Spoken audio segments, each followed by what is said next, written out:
Good morning. It's Saturday. This is our behind the scenes. We're doing it before the show. For those of you who have been following and watching the show lately, you know that we now have a show that comes on 100.7 The Point after we do. And so we're doing all of our behind the scenes stuff for our ahead of time patrons ahead of time. But first, we're going to give you this little live stream intro because this is right on SC on 100.7 The Point.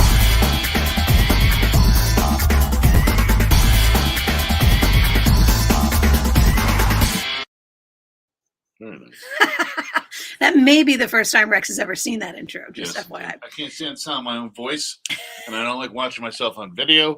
So, yeah, there's no second takes with me. I'm so bad about it too. I don't even mess with it. And like we do live streams on Thursday nights. Well, you've got a good smoky voice like Bonnie Tyler. Oh, thanks. I appreciate that. I get told that a lot, actually, that my voice is very unique.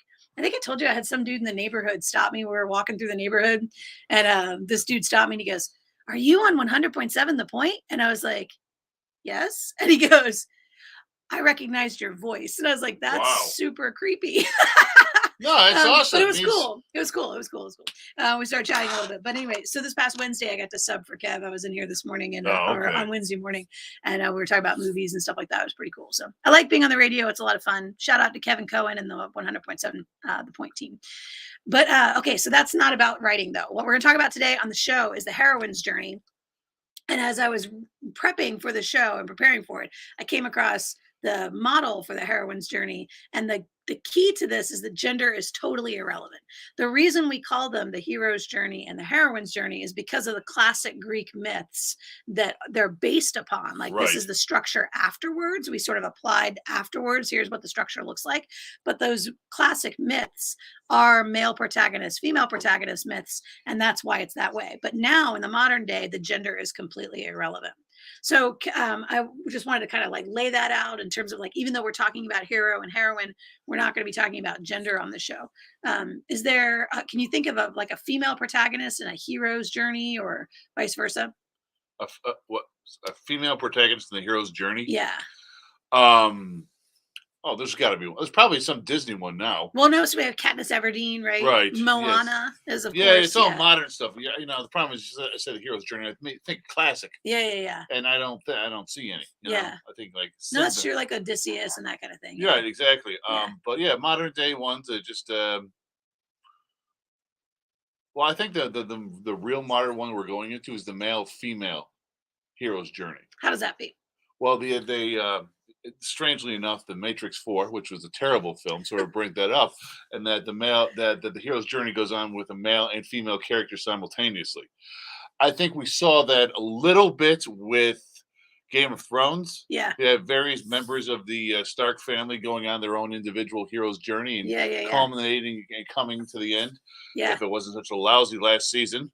No, but I'm thinking specifically about the daughters, right? Where the daughter and Bran.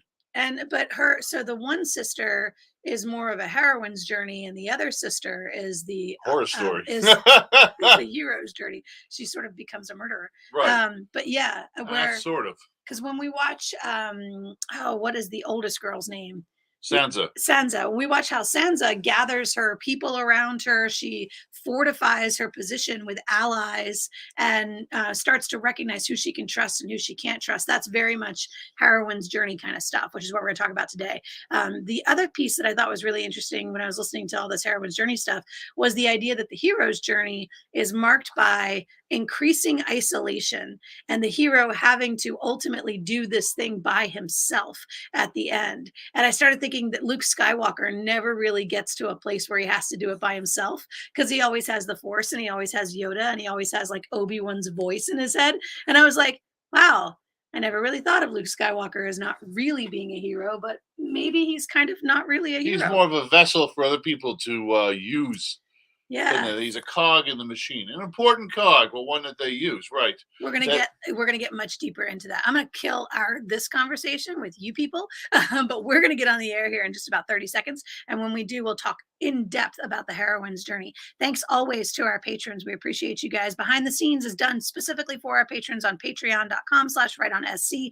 Become a patron of the show and support our podcasting and radio efforts. We appreciate you. Have a great weekend.